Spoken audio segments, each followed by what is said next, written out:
میری غربت نے کیا مجھ کو زمانے میں بدنام، وہ تیری دولت ہے جس نے تیرے عیب چھپا رکھے ہیں۔ وہ کسی شاعر نے کہا تھا کہ مرنے کے بعد مجھ کو 2 گز زمین جو ملی تو دیکھو بعد مرنے کے ہی ہم جگیردار ہو گئے۔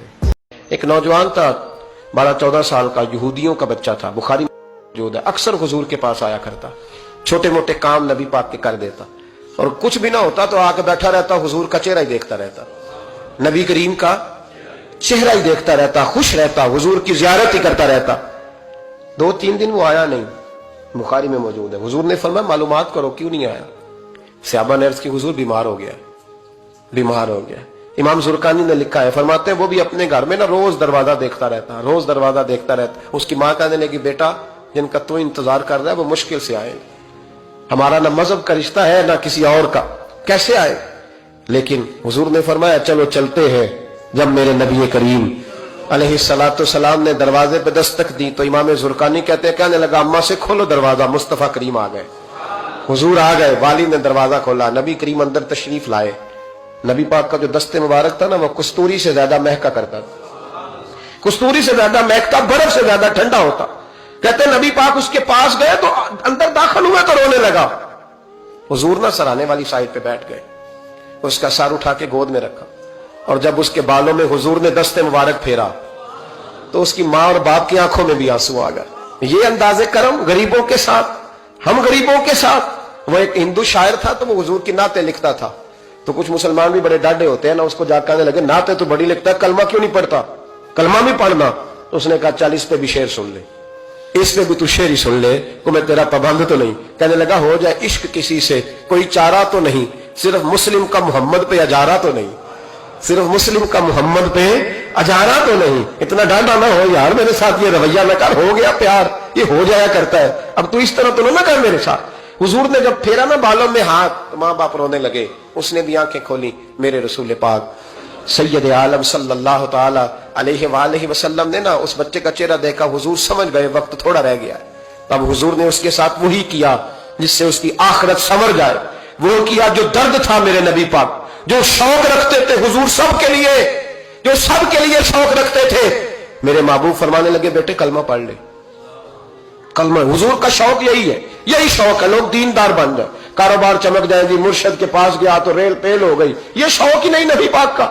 حضور کا تو شوق ہے کہ سجدے کا ذوق ہو جائے، عبادت کا شوق بن جائے۔ نبی کریم علیہ السلام نے فرمایا بیٹے کلمہ پڑھو۔ اس بچے نے اپنے ماں باپ کی طرف دیکھا، باپ رو پڑا، کہنے لگا بیٹا آج ثابت ہوا ہے کہ میں نہیں تجھ سے اتنا پیار کرتا جتنا مصطفیٰ کرتے ہیں، تو میری طرف نہ دیکھ، تو پڑھ لے کلمہ، کلمہ پڑھ۔ اس بچے نے کلمہ ابھی پورا پڑھا ہی تھا کہ اس کی روح پرواز کر گئی، مسلمان ہوتے ہی اللہ کی بارگاہ میں حاضر ہو گیا۔ نبی کریم صلی اللہ تعالی وسلم نکلے، آنکھوں میں آنسو تھے، لبوں سے مسکرا رہے تھے، اور حضور فرمانے لگے اللہ کا شکر ہے جس نے میری وجہ سے اسے جہنم سے آزاد کر۔ ایک دفعہ نا حضرت ابوبکر صدیق اور جناب عمر فاروق کی نا کسی بات میں شکر رنجی ہو گئی، اختلاف رائے ہو گیا، تو جناب عمر ذرا ڈاڈی طبیعت کے بندے تھے، ڈانٹ دیا ابوبکر صدیق کو۔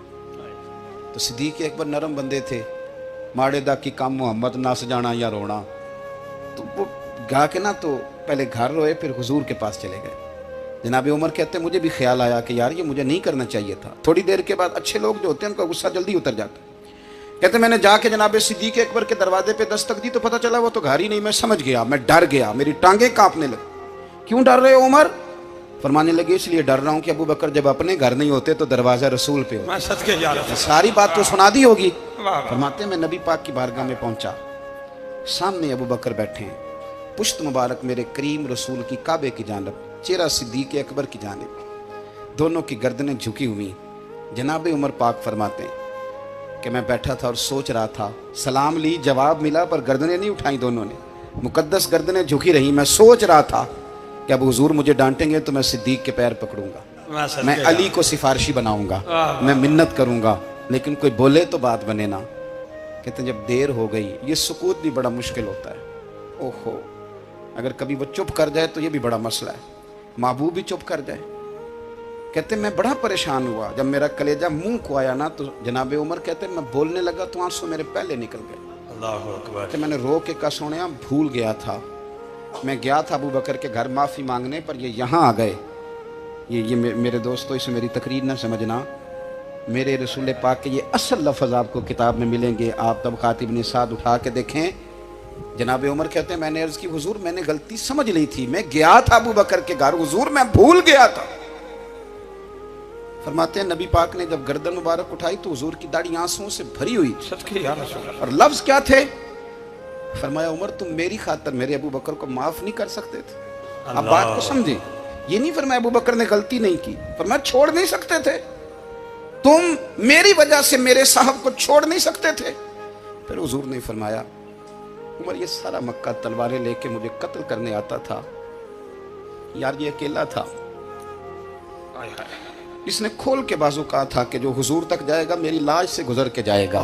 فرمایا دنیا بھول جاتی ہے, مجھے یاد ہے ابو بکر صدیق نے مال بھی دیا, اولاد بھی دی, میری خاطر چھوڑ نہیں سکتے تھے. جناب عمر کہتے ہیں میں اس کے بعد سمجھ گیا کہ میرے مصطفیٰ کی رضا اسی میں ہے کہ ابو بکر کو راضی رکھا جائے. انسان کو دکھ بھی آتے ہیں, بیماریاں بھی آتی ہیں, اپنوں بیگانوں کی طرف سے اس کو تلخیوں کا بھی سامنا کرنا پڑتا. ہنس کے پیجا تلخی ایام کو ناصر, غم کے سہنے میں بھی قدرت نے مزہ رکھا ہے. غم برداشت کر کے اندر اتارنے اس کو, اس کا اجر رکھا گیا, اس کا صلہ بتایا گیا.